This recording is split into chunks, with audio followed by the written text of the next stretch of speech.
Segregate, किसी कबाड़ की दुकान में काम करता हूँ। कबाड़ को अलग अलग ढेर में रखना यही मेरा काम है, इसलिए मेरा नाम सेग्रीगेट पड़ा।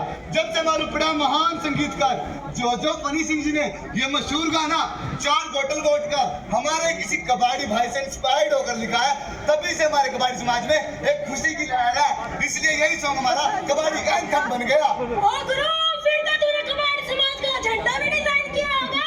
हाँ मालिक, लेकिन आपको कैसे पता? अबे चुप कर। अरे ये कैसे ढेर है? बाजीराव की सलाद? मालिक ये स्पेशल ढेर है, इसलिए अलग है। पर है क्या गुरु?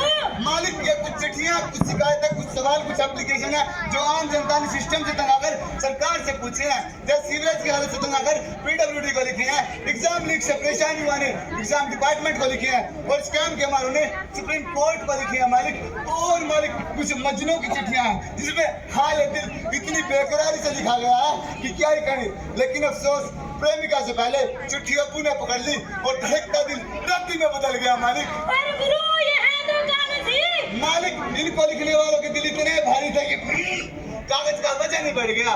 ओ मेरे क्रांतिवीर, तू अपना काम कर ले और मैं शाम तक आऊंगा, जब तक कोई गड़बड़ नहीं होनी चाहिए। पता नहीं मालिक इतनी चिंता क्यों करते हैं। यहाँ सब कबाड़ी तो है, कौन सा हीरे ज्वारात पड़े हैं, पर अपने को क्या, अपना काम तो छटाई का है ना। छटाई करो झट से, फिर झपकी लो फट से, या फिर झपकी लो फट से फिर छटाई करो झट से। हाँ ये ठीक है। मैं कहा हूँ, ये कौन सी जगह है, कोई बताएगा? कायदे से तो आपको भगवान के पास होना चाहिए था, लेकिन आपको इतना बता दूं कि आप अभी कबाड़ी की दुकान में हैं। और हाँ ये पंख लगाकर दौड़ने की तैयारी है। बेटा आँख बंद होने से पहले तो म्युनिसिपल ऑफिस की छत से लटका था, और आँख बंद होते ही कबाड़ी की दुकान में, यही नियम है दुनिया का। बहुत याद आते हैं पुराने दिन। 440 का रोटेशन था मेरा। जाने ही कितने अफसर आए और गए, मेरी ठंडी हवा में काम किया। चाचा नॉस्टैल्जिया नहीं, यह सब जानते हैं कि म्युनिसिपल के अफसरों ने बस हवा ही खाई है। मकान का नक्शा पास करवाने जाओ तो इतने चक्कर लगवाते हैं, इतने चक्कर लगवाते हैं कि हर घर आदमी किसी अवैध कॉलोनी में रहने लगे। वैसे चक्कर से याद आया, चाचा आपको तो सभी चक्कर मालूम होंगे ना म्युनिसिपैलिटी के, टेबल के ऊपर वाले भी और टेबल के नीचे वाले भी। अरे बेटा तुम भी क्या बात छेड़ कर बैठ गए? अरे चाचा आप तो ऐसे कह रहे हो जैसे मैंने कोई बात नहीं चाची छेड़ दी हो। क्या बदतमीजी है बेटा, उषा के साथ मजाक नहीं। बहुत याद आती है उषा की।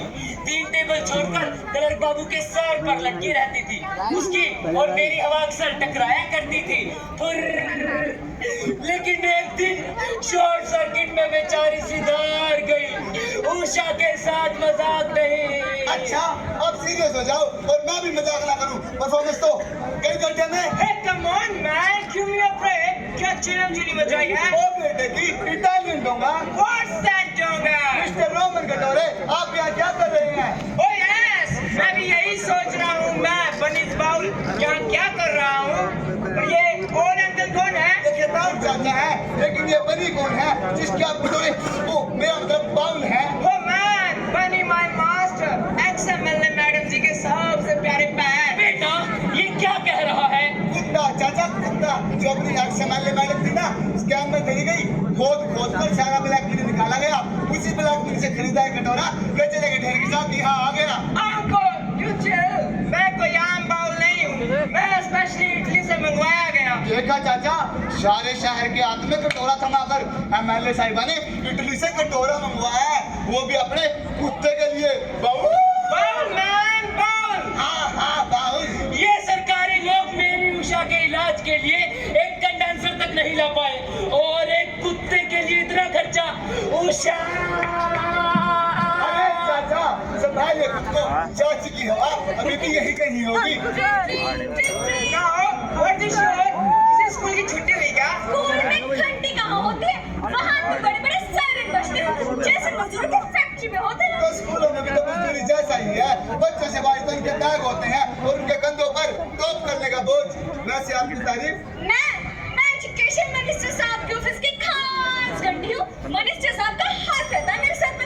कुछ काम हुआ तो बताना, सेटिंग है अपनी। सेटिंग? यही सेटिंग तो खा गई हमारे देश के नौजवानों के सपनों को। नौकरी देने के लिए हर साल एग्जाम निकालते हैं, फिर कैंसिल भी कर देते हैं, कहते हैं पेपर लीक हो गया। अब आप ही बताएं, पेपर क्या गैस सिलेंडर है जो लीक हो गया? काफी इंटरेस्टिंग है। बेटा तुम यहाँ क्या कर रही हो? वो क्या है ना अंकल, नेताजी शिक्षा दौरे पर निकले हैं ये देखने कि देश में शिक्षा का स्तर कैसा चल रहा है। गिर गया, क्या गिर गया मैम? शिक्षा का स्तर गिर गया और नेताजी की कुर्सी भी, और ये मैडम साहिबा कचरे के ढेर के साथ यहाँ आ गई। गिरे तो बजाज भाई साहब थे एक बार कमिश्नर साहब के सर पर, फिर पता नहीं क्यों कमिश्नर साहब लौट कर नहीं आए।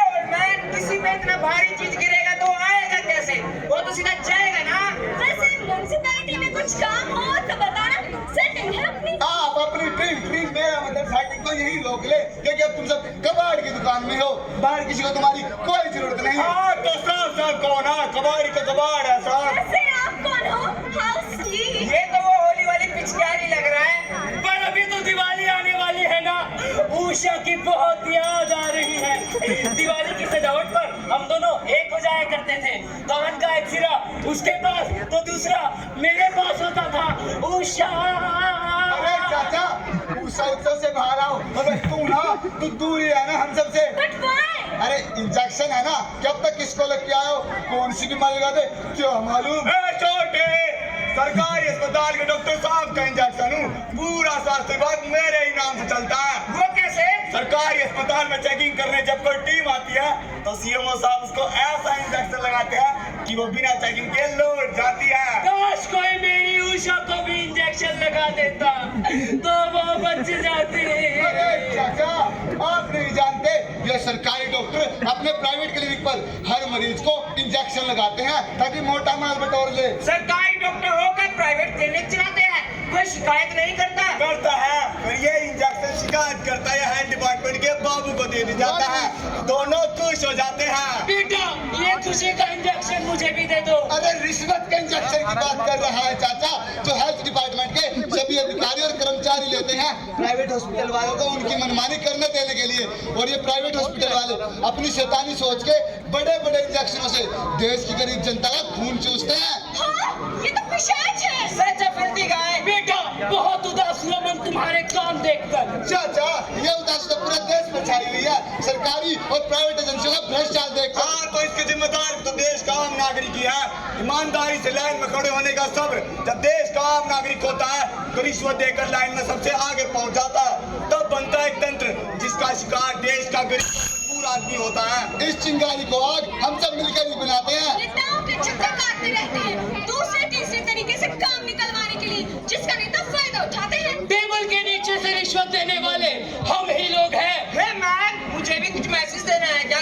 I don't have anyone. रिश्वत की हड्डी चाट कर वो लोग इंसान से जानवर बन जाते हैं, पर हाँ, उस हड्डी का लालच उन्हें हम ही लोग देते हैं। अब भी समय है, संभालो खुद को और अपने देश को। हम ये मान ले कि हमें ऊपर से कोई देख रहा है हर पल। ये समझ के करप्शन की घंटी अब बज चुकी है तो सतर्क हो जाओ, ये घंटी हमारे राष्ट्र के पतन की भी हो सकती है। ये करप्शन वो पिशाच है जो देश को निर्जीव बना देगा। मुझे भी कुछ मोटिवेशनल कहना है क्या? बात सिर्फ समझने की है।